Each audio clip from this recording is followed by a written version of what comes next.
Hello again.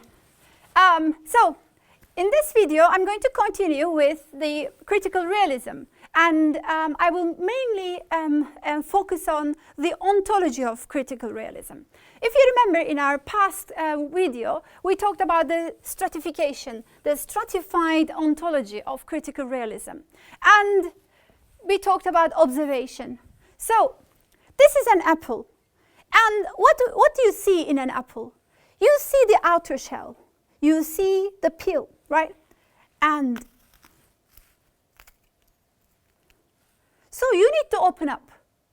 These inner parts, you don't see it clearly. You don't see it from outside. And the seeds in apple is the gist of apple. It is the center of apple. What defines the apple? It is the seed of apple, if you like. So this is about, you know, the stratified ontology, okay? And we said the real contains potentials. Real contains tendencies. So when I said when an apple falls, we observe a falling apple. But the real mechanism that makes that apple fall is the gravity. And it is the mechanism of gravity. But when an apple,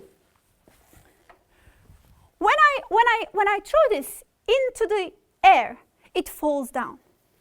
So it has the potential, even if it is in my hand, it has the potential to fall.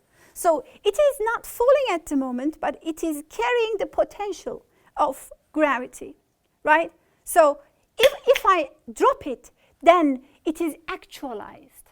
And when it is actualized, it is triggered. The mechanism of gravity is triggered. And the eraser falls on the ground. If I bring here a bomb, a gun, you may be scared. Why? Because it has potentials to kill someone, right? When you see a knife, you feel thrilled. Why is that so? Because it has the potential to kill. It is real. It may or may not, right? But it has a real potential. So these are like power relations, like exploitation, like alienation. Many of our concepts are actually carrying certain potentials, certain tendencies, right? And they need to be studied to see its actual and empirical aspects. So this is, you know, some examples. These are some examples for the stratified ontology of realism. So what is next with regards to ontology? The next is internal relations.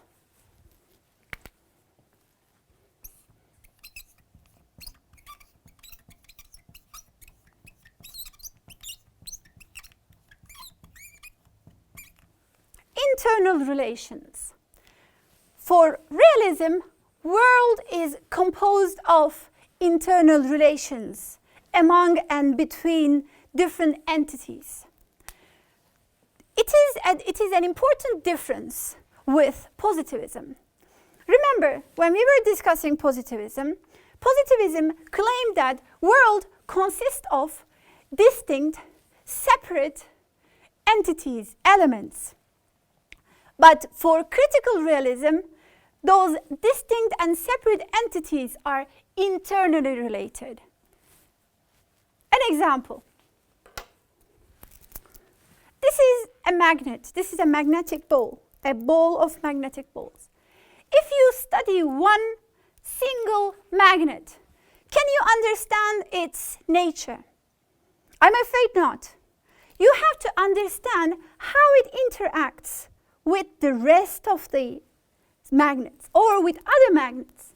So this is, think of the magnet, the north and south pole of magnet. In order to understand the north and south pole of the magnet, you need to understand the relationship. This is what defines two ends of the two ends of the magnet. The positive and negative poles of the magnet should be understood in relationship, right? So this is for critical realism. Positivism suggests, assumes an external relationship. For positivism, world is composed of atoms. Society is composed of individuals. For critical realism, well, it is not the case. It is not exactly that. Yes, it is composed of it, but it is composed of their relationship, their particular relationship. Think of oxygen. What is oxygen? I mean, what is water? I'm sorry.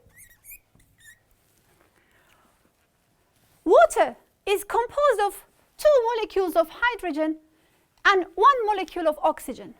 But can you understand water by simply studying the nature of hydrogen and oxygen? No, because water is a particular compound that is a product of a particular relationship between oxygen and hydrogen.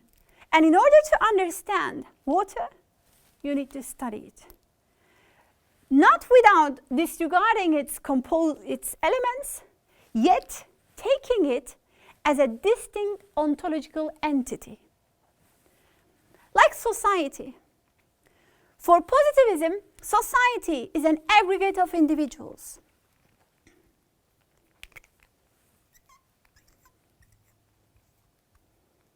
Aggregate of individuals, subjects.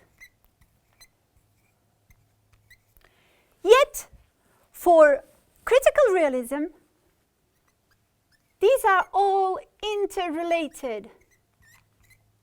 Okay? And this is what makes society.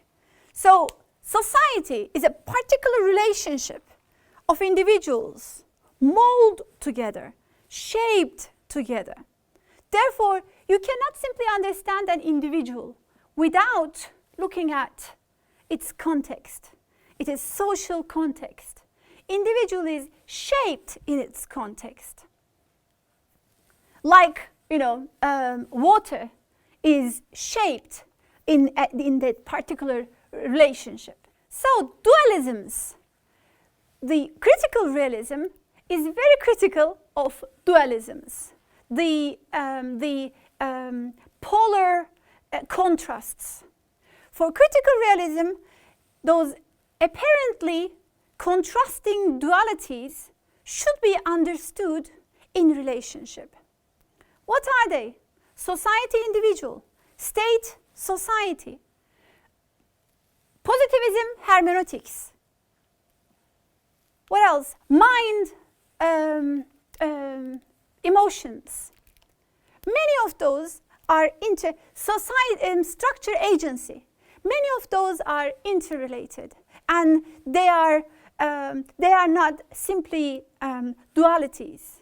They are dialectics. They are shaped in together. So, for instance, day and night.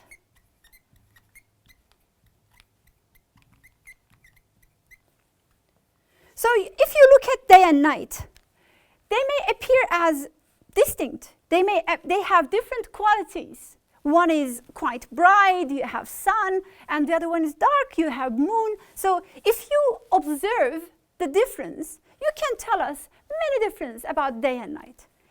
Yet, if you look at that 24 hours, can you explain day and night in a same mechanism? Yes, you can, right? So it is not necessarily a duality. It is indeed part of the same mechanism. In the world, West and East.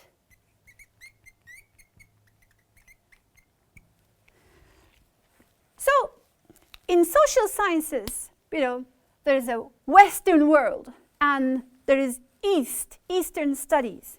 Yet, what defines West and what defines East is very much related. Historically related, economically related, so it is the part of the globe. So you need to see the relationship the very link that combines those two, right? So this is, for critical realism, what we need to study is the relationship. And the relationship is not simply, a link between two different entities, yet it is a link that creates those two different things, that shape those two different things. That is why we need to focus on those relationships. Remember Hegel's dialectics. The master and slave dialectics. What does he say? He says those two, master and slave, are shaped, their consciousness are shaped in relation to each other. So they encounter one another and they understand themselves in relation to the other. So the both master and slave dissolves into that relationship. And what defines master and slave is slavery. That's a mechanism, that's a structure that is beyond both master and slave, that transcends both master and slave. So this is the main understanding in critical realism with regards to ontology. So from here, we will talk about epistemology. If world is interdependent, if world is interrelated, if everything, well, most of the things are internally related, how are we going to understand it? How are we going to produce knowledge of it? So this will be the subject matter of our next video. Thank you.